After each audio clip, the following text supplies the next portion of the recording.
Well, dear students, myself Dr. Ashish Garg, Associate Professor in Chemistry, SET, RN Ruia government college, Ramgarh Shekhawati, district Sikar, Rajasthan. बच्चों, BSc part first में हमने topic start किया हुआ है covalent bonds and this is the 6th lecture. बच्चों, मैंने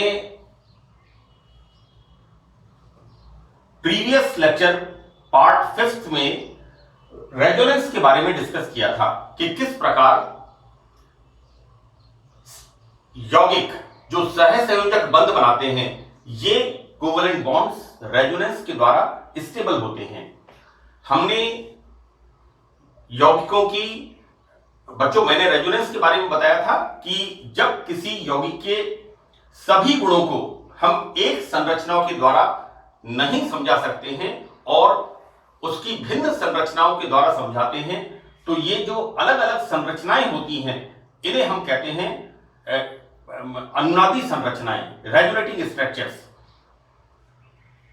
और इन सभी संरचनाओं को जब हम एक संरचना से लिखते हैं उसे हम कहते हैं रेजोनेंस हाइब्रिड, अनुनाद संकर। जैसे फॉर एग्जांपल मैंने बेंजीन की 3 स्ट्रक्चर्स, डेबार स्ट्रक्चर्स और 2 स्ट्रक्चर्स कैकुले स्ट्रक्चर्स, यानी बेंजीन की टोटल 5 रेजोनेटिंग स्ट्रक्चर्स बताई थी।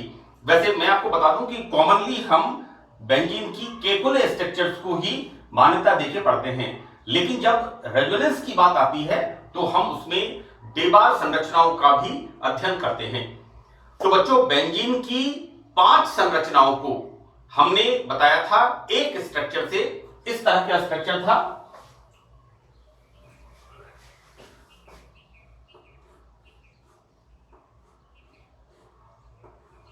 This is the resonance hybrid. इसको मैंने बताया था आपको, राइट। तो ये मैंने अनुनाद के बारे में बताया था और हमने अनेक प्रकार की अनुनादी संरचनाओं का अध्ययन किया था। यहां पर बच्चों हम ये बड़ा इंपॉर्टेंट पार्ट है, कंडीशंस फॉर द रेजोनेंस, अनुनाद के लिए आवश्यक शर्तें। वैसे तो अलग अलग बुक्स के अंदर मैंने एस चांद एंड कंपनी पब्लिशर में देखा था 10, 12, 15 इसकी कंडीशंस हैं, कंडीशंस फॉर द रेजोनेंस। मैंने बच्चों आपके सिलेबस का बीएससी पार्ट फर्स्ट का स्तर ध्यान में रखते हुए यहां पर 6 कंडीशंस फॉर द रेजोनेंस, जो इंपॉर्टेंट कंडीशंस हैं उनको मैंने लिखा है and these are the sufficient one. क्योंकि हम छोटी छोटी कंडीशंस जो हमें ऑलरेडी इंक्लूडेड होती हैं, मैं इन्हीं को एक्सपेंड कर दूं 9 में 10 में, इट इज ए बर्डन। बच्चों, यहां पर मैंने अनुनाद के लिए, रेजोनेंस के लिए 6 कंडीशंस ये मैंने डिस्कस किए। यहां पर हम देखते हैं, यहां पर बच्चों फर्स्ट कंडीशन कि प्रत्येक अनुनादी संरचना में परमाणु की स्थिति नहीं बदलनी चाहिए। मैं बच्चों आपको एक एग्जांपल दूंगा कार्बोनेट का, और हमने जब कार्बोनेट का स्ट्रक्चर लिखा था, आप कार्बोनेट की रेजोनेटिंग स्ट्रक्चर्स देखिए 5th लेक्चर के अंदर, वहां पर कार्बन एक ऑक्सीजन के साथ डबल बॉन्ड बनाता है और बाकी 2 ऑक्सीजन के ऊपर ऋणावेश होता है, राइट। सेकंड स्ट्रक्चर में स्ट्रक्चर तो पहला वाला ही रहता है, लेकिन यहां पर ऋणायन और डबल बॉन्ड की स्थिति बदल जाती है, राइट। और तीसरे स्ट्रक्चर में भी स्ट्रक्चर पहला वाला होता है, लेकिन वापस डबल बॉन्ड और ऋणायन की स्थिति बदलती है। मैं आपको यहां पर लिख के बता दूं इसको, यहां पर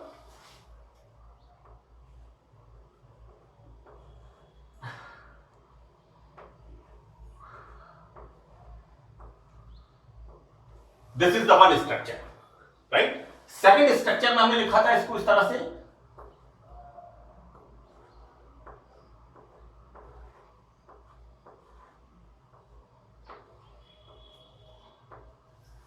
this is the second structure. बच्चों, डबल बॉन्ड यहां से इधर आ गया और ऋणायन उस तरफ चला गया। तीसरा स्ट्रक्चर हमने क्या लिखा है यहां पर कार्बोनेट का,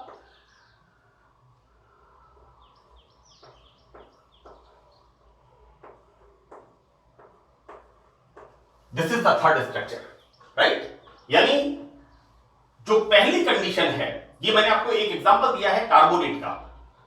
वैसे मैं इस एग्जांपल को समझा चुका हूं, आप चाहें तो इसको यहां पर अच्छी तरह से लिख सकते हैं, जैसा मैंने 5th लेक्चर में कार्बोनेट की स्ट्रक्चर में बताया है। तो बच्चों देखिए क्या होता है यहां पर कि अनुनादी संरचना में परमाणु की स्थिति नहीं बदलनी चाहिए। तो देखो बेटा, यहां पर इसकी सिचुएशन जैसी यहां पर है, इसी तरह से यहां पर है, इसी तरह से यहां पर है। सिर्फ यहां पर, केवल यहां पर क्या हो रहा है, डबल बॉन्ड इधर था, डबल बॉन्ड इधर आ गया, डबल बॉन्ड इधर शिफ्ट हो गया। This is the delocalization of the, right. अनुनाद में विस्थानीकरण, चाहे वो चार्ज का हो और चाहे वो बॉन्ड का हो, सबसे इंपॉर्टेंट चीज है delocalization of the bonds and electrons. तो बच्चों यहां पर परमाणु की स्थिति नहीं बदलनी चाहिए। नंबर 2, प्रत्येक अनुनादी संरचना में युग्मित तथा अयुग्मित इलेक्ट्रॉन्स की संख्या समान होनी चाहिए, राइट। देखो बेटा ऐसा है, आप इसका स्ट्रक्चर देखेंगे, यहां पर जहां पर ऋणायन है वहां पर 3 लोन पेयर ऑफ इलेक्ट्रॉन्स है। I am again repeating this thing, total electrons हैं 6। प्रत्येक अनुनादी संरचना में युग्मित तथा अयुग्मित इलेक्ट्रॉन्स की संख्या समान होनी चाहिए।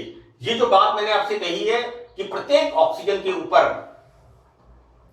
3 लोन पेयर हैं, यहां पर भी और यहां पर भी, राइट। और बॉन्ड पेयर, बच्चों बॉन्ड पेयर कौन से होंगे, डबल बॉन्ड इधर है, फिर डबल बॉन्ड इधर है, तो डबल बॉन्ड इधर है। यानी सेकंड कंडीशन जो रेजोनेंस के लिए अनिवार्य है, कंपलसरी है, वो क्या है कि प्रत्येक अनुनादी संरचना में युग्मित, पेयर्ड तथा अनपेयर्ड इलेक्ट्रॉन्स की संख्या समान होनी चाहिए, केवल उनकी व्यवस्था बदलनी चाहिए, right. And that is only due to delocalization of the electron, जिससे एक प्रकार का बंध दूसरे प्रकार के बंध में बदल जाए। तो this is the second condition. सिर्फ यहां पर चार्ज और बॉन्ड की स्थिति में परिवर्तन होना चाहिए, परमाणु की स्थिति में कोई परिवर्तन नहीं होना चाहिए, राइट। नंबर ऑफ इलेक्ट्रॉन्स 6, यहां पर 6, यहां पर 6, यहां पर डबल बॉन्ड, यहां डबल बॉन्ड, यहां डबल बॉन्ड। तो सब संरचनाओं के अंदर हम देखते हैं युग्मित और अयुग्मित इलेक्ट्रॉन्स और बॉन्ड्स, इनकी स्थिति बदलनी चाहिए और संख्या इनकी समान होनी चाहिए। Now third condition for the resonance, this is very important. मैंने यहां एग्जांपल लिखा है बच्चों इसका, है ना, इस यहां पर मैंने स्टार लगाया है इस पर। आप ध्यान से इस चीज को समझिए कि अनुनादी संरचना के पास वाले परमाणुओं पर समान आवेश नहीं होना चाहिए, राइट। यहां बच्चों हम, this is the example of hydrazoic acid, ये आपने 12th क्लास में पढ़ा है ना, और BSc part first inorganic chemistry में भी इसको मैं पढ़ाऊंगा पी ब्लॉक एलिमेंट्स के अंदर। This is the hydrazoic acid, इसको लिखते हैं N3H, राइट। बच्चों इसका resonating structure, this is the resonating structure. यहां पर हम क्या देखते हैं, नाइट्रोजन पर धनावेश, बच्चों क्वाटरनरी नाइट्रोजन, बहुत सिंपल सी बात है ना, नाइट्रोजन कितना हो गया, टेट्रावैलेंसी, दिस इज धनावेश और यहां पर ऋणावेश, राइट। बच्चों यहां पर दिस स्ट्रक्चर इज स्टेबल, क्योंकि यहां पर विपरीत आवेश, अपोजिट चार्ज एक दूसरे के पास होते हैं। सेकंड स्ट्रक्चर में हम क्या देखते हैं, यहां पर स्थिति बदलती है और यहां पर बच्चों इस तरह का स्ट्रक्चर, यानी यहां पर इसके ऊपर धनावेश था, अब इसके ऊपर धनावेश है और इसके ऊपर ऋणावेश है। ये स्ट्रक्चर्स आप बना के देखिए, मैंने कम से कम 7-8 एग्जांपल्स आपको मेरे प्रीवियस लेक्चर के अंदर मैंने एक्सप्लेन किए हैं रेजोनेटिंग स्ट्रक्चर्स के। सभी मॉलिक्यूल्स का रेजोनेटिंग स्ट्रक्चर्स लिखना संभव नहीं है, ये आपको प्रैक्टिस करना पड़ेगा।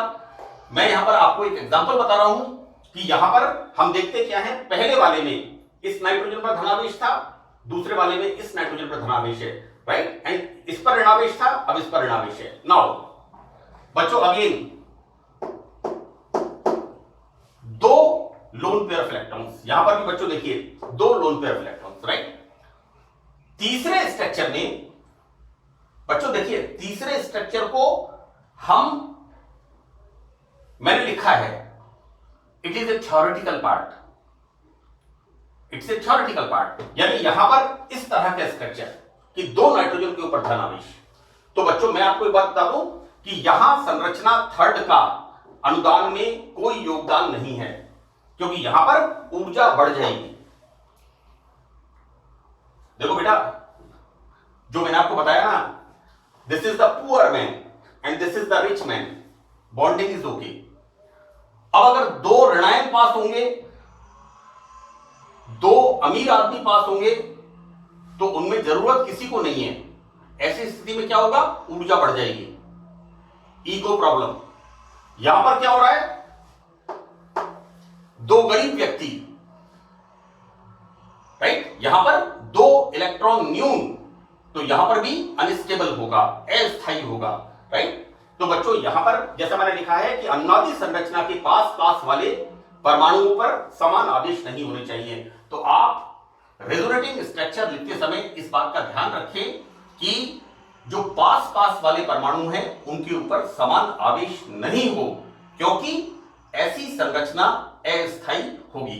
नाउ फोर्थ वन, अनुनाद में योगदान करने वाली सभी संरचनाओं की ऊर्जा लगभग समान होनी चाहिए। This is the important factor. बच्चों यहां पर देखिए, हम देखेंगे this is the first resonating structure of carbonate, this is the second resonating structure of carbonate and this is the third resonating structure of carbonate.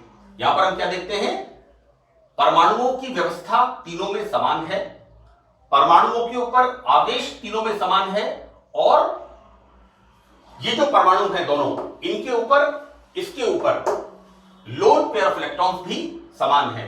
तो लगभग ये फर्स्ट, सेकंड एंड थर्ड, ये पहला संरचना, ये दूसरी संरचना और ये तीसरी संरचना।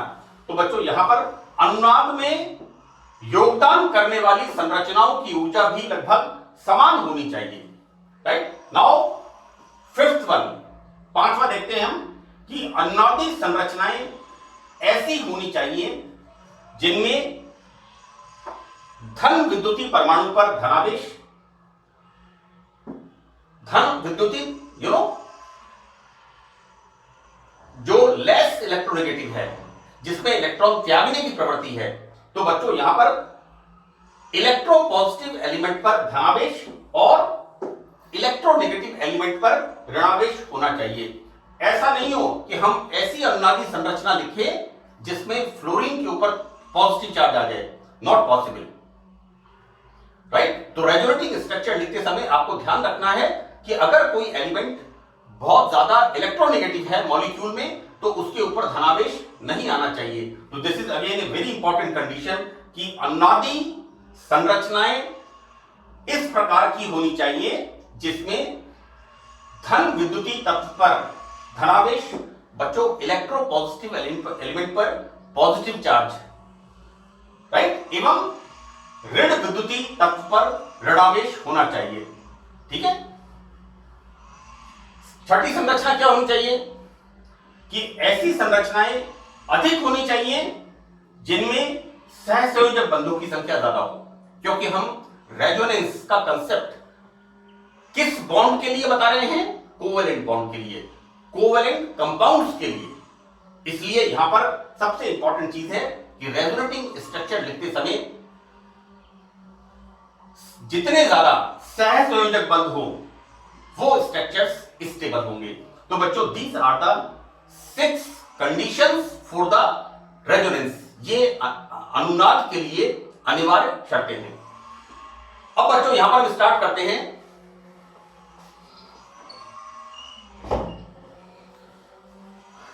यहां पर हम स्टार्ट करते हैं सिग्मा बॉन्ड। वैसे तो आपने सिग्मा बॉन्ड और पाई बॉन्ड, क्योंकि सहसंयोजक बंध में एक बड़ा महत्वपूर्ण पार्ट है संकरण, राइट। तो जब संकरण की हम चर्चा करेंगे, hybridisation, mixing of two different kind of orbitals in order to produce new orbital, resulting in the formation of more stable bond and more stable structure is known as hybridization. जब दो या दो से अधिक समान ऊर्जा वाले या लगभग समान ऊर्जा वाले कक्षक अतिव्यापन करते हैं और नए संकृत कक्षक बनाते हैं जो कि दिशात्मक होते हैं. It is very important, directional, right. तो बच्चों ये कहलाता है कक्षकों का संकरण. मैं इसको आगे आपको एक्सप्लेन करूंगा.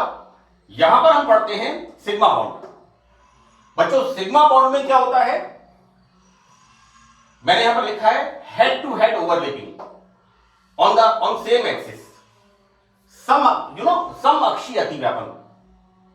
यहां पर अक्ष के ऊपर, एक्सिस के ऊपर हेड टू हेड ओवरलैपिंग अतिव्यापन होता है. क्या होता है बच्चों कि जब परमाणु के परमाणुीय कक्षकों का अतिव्यापन समान अक्ष पर होता है, सेम एक्सिस, तो बच्चों यहां पर देन बॉन्ड्स आर डायरेक्शनल. क्योंकि हाइब्रिडाइजेशन की सबसे इंपॉर्टेंट बच्चों सबसे इंपॉर्टेंट चीज क्या है, डायरेक्शनल होना चाहिए. क्योंकि डायरेक्शनल का मतलब होगा कि बॉन्ड्स स्ट्रॉन्गर होंगे और covalent bonds are the stronger bond. तो बच्चों यहां पर जब परमाणु के परमाणुीय कक्षकों का अतिव्यापन समान अक्ष पर होता है तो सिग्मा बंध बनते हैं.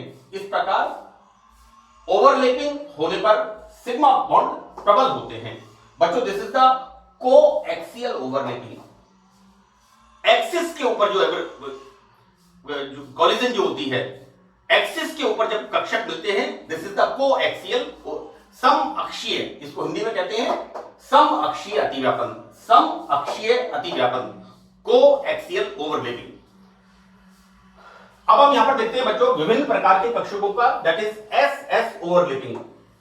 ये एक कॉमन सी बात है कि एस कक्षक गोलाकार होते हैं.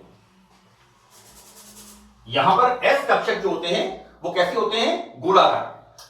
अब ओवरलैपिंग किसमें होगी, जो कि हाफ फील्ड ऑर्बिटल्स, एक एक इलेक्ट्रॉन. सपोज करिए हम हाइड्रोजन की बात करते हैं, है ना. सपोज करिए हम हाइड्रोजन अणु का बनना, हाइड्रोजन परमाणु से, तो हाइड्रोजन एटम में क्या होगा 1s1. एस कक्षक गोलाकार होते हैं बच्चों. तो जिनमें अपोजिट स्पिन इलेक्ट्रॉन होते हैं, ऑब्वियसली क्या होगा यहां पर 1s1 हाइड्रोजन में. इसी तरह से यहां पर हाइड्रोजन में क्या होगा 1s1. तो बच्चों यहां पर जिनमें अपोजिट स्पिन इलेक्ट्रॉन होते हैं, ऐसे दो एस कक्षक सेम एक्सिस पर ओवरलैपिंग करते हैं. बच्चों यहां पर जब एस एस ऑर्बिटल की ओवरलैपिंग होगी तो इस तरह से ओवरलैपिंग होगी, एंड यहां पर जो परिणामी आणविक कक्षक बनेगा, संकृत कक्षक बनेगा, वो बनेगा इस तरह का. This is the Oval shape, अंडाकार. और ये बच्चों इस तरह से यहां पर सिग्मा बॉन्ड यहां पर फॉर्म होगा. सेकंड ओवरलैपिंग कक्षकों की हम पढ़ते हैं sp ओवरलैपिंग. बच्चों हमें पता है एस कक्षक इस तरह का होता है, पी कक्षक डबल शेप्ड, राइट. यहां पर ये डबल शेप कक्षक होता है. पी कक्षक तीन प्रकार के होते हैं, px py pz. एस कक्षक एक प्रकार के होते हैं. डी कक्षक 5 प्रकार के होते हैं, dxy dxz dyz. These orbitals lies in between the axis. आपको इनका स्ट्रक्चर पता होना चाहिए, क्योंकि मैं जब संकरण बताऊंगा तब उसमें मैं बताऊंगा आपको. एनीवे मैं आपको उसमें डी कक्षा का स्ट्रक्चर भी बताऊंगा. तो डी ऑर्बिटल्स, पी कक्षक तीन तरह के, pxy pxz pz pyz. Sorry मैं इसको गलत बोल गया बच्चों. पी कक्षक तीन प्रकार के, px py एंड pz. और डी ऑर्बिटल्स 5 प्रकार के होते हैं. एक प्रकार के होते हैं dxy dxz dyz, और सेकंड इसमें होता है dx2 y2 एंड dz2. पहले वाले ऑर्बिटल्स डी कक्षक होते हैं इन बिटवीन द एक्सिस, और दूसरे वाले जो ऑर्बिटल्स होते हैं dx2 y2 और dz2, ये ऑर्बिटल्स होते हैं अपॉन द एक्सिस, एक्सिस के ऊपर. These orbitals lies upon the axis. Anyway हम यहां पर इस ऑर्बिटल की बात करते हैं कि किस तरह से यहां पर sp अतिव्यापन होता है. बच्चों s ऑर्बिटल और p ऑर्बिटल, मैंने यहां पर एटम्स का नाम लिखा है HF, H का 1s1 और P का बच्चों P का 2pZ1 कक्षक, ये अतिव्यापन करते हैं। तो बच्चों यहां पर इस प्रकार से ऊपर ओवरलैपिंग होगी और ओवरलैपिंग होने के बाद इस तरह का बच्चों इस तरह का एक लूप इसमें छोटा होता है और एक लूप बड़ा होता है। तो this is the resultant molecular orbital और यहां पर बच्चों इस तरह से सिग्मा बॉन्ड फॉर्म होता है। मैं आपको इस तरह से बता दूं, दिस इज द ये HF का संकरण हो गया है ना, तो this is the sp overlapping. तीसरा तरह का बच्चों इसमें होता है pp ओवरलैपिंग। तो pp ओवरलैपिंग में एक ओवरलैपिंग तो होती है कोएक्सियल, यानी यहां पर एक्सिस के ऊपर, यहां पर ये एक्सिस बच्चों this is the x y and z, this is the x, this is the y and this is the z, right. यहां पर इसी तरह से यहां पर है and like this is the axial, this is the axial. ये जो ऑर्बिटल्स है y ऑर्बिटल्स, इनकी ओवरलैपिंग कैसी होगी? कोलैटरल, समपार्श्विक अतिव्यापन, दिस इज द समपार्श्विक अतिव्यापन, this is the axial overlapping, complete overlapping. यहां पर होता है हेड टू हेड कॉलिजन, जबकि यहां पर कंप्लीट ओवरलैपिंग बच्चों एक्सियल। यहां पर मैं बता रहा हूं आपको सम अक्षीय अतिव्यापन। तो बच्चों pz orbital, again pz orbital, now resultant orbital is like this, here pp सम अक्षीय अतिव्यापन, और इससे सिग्मा बॉन्ड जो बनता है उससे रिजल्टेंट ऑर्बिटल हमारा बनता है दिस इज द ऑर्बिटल, इस तरह का। सेकंड, जैसा मैंने आपको बताया पाई बॉन्ड फॉर्मेशन। तो पाई बॉन्ड किस तरह से फॉर्मेशन होता है? सम पार्श्विक अतिव्यापन। बच्चों मैं फिर आपको बता दूं, सी this is the x, this is the y and this is the z, and the same way x y z हम यहां पर किस तरह से इसको देखते हैं? दिस इज द एक्सिस के ऊपर अतिव्यापन, कंप्लीट ओवरलैपिंग, जबकि हम this is the sigma bond, middle finger axial overlapping, middle finger axial overlapping, this is the complete overlapping, this is the formation of sigma bond। बच्चों sigma bond stronger than pi bonds, प्रबल होते हैं। अब देखिए ये वाला जो orbital है, these orbitals, ये कैसे हैं? लेटरल, यहां पर किस तरह से? Like this. यहां पर कंप्लीट ओवरलैपिंग इस तरह से कंप्लीट ओवरलैपिंग नहीं होती, यहां पर हेड टू हेड ओवरलैपिंग होती है। तो बच्चों ये जो बॉन्ड बनते हैं these are the pi bonds. यहां पर इस तरह से यहां पर पाई बॉन्ड्स का फॉर्मेशन होता है, जिनके अंदर सम पार्श्विक अतिव्यापन होता है, कोलैटरल ओवरलैपिंग। तो बच्चों इसको हम किस तरह से दिखाएंगे? जब दो लेटरल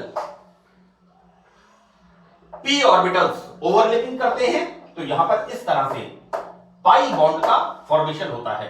तो बच्चों मैंने आपको अभी स्टार्ट किया है कि हम हाइब्रिडाइजेशन इसके बाद स्टार्ट करेंगे, लेकिन उससे पहले मैंने आपको किस तरह से यहां पर पाई बॉन्ड्स और सिग्मा बॉन्ड्स बनेंगे इसको मैंने बताया है कि किस प्रकार की ओवरलैपिंग से सिग्मा बॉन्ड का फॉर्मेशन होगा और किस प्रकार की ओवरलैपिंग से पाई बॉन्ड्स का फॉर्मेशन होगा। बच्चों इसके बाद नेक्स्ट पार्ट में हम हाइब्रिडाइजेशन संकरण कंटिन्यू करेंगे, and this is the very important part. So that's all in this lecture. Thank you.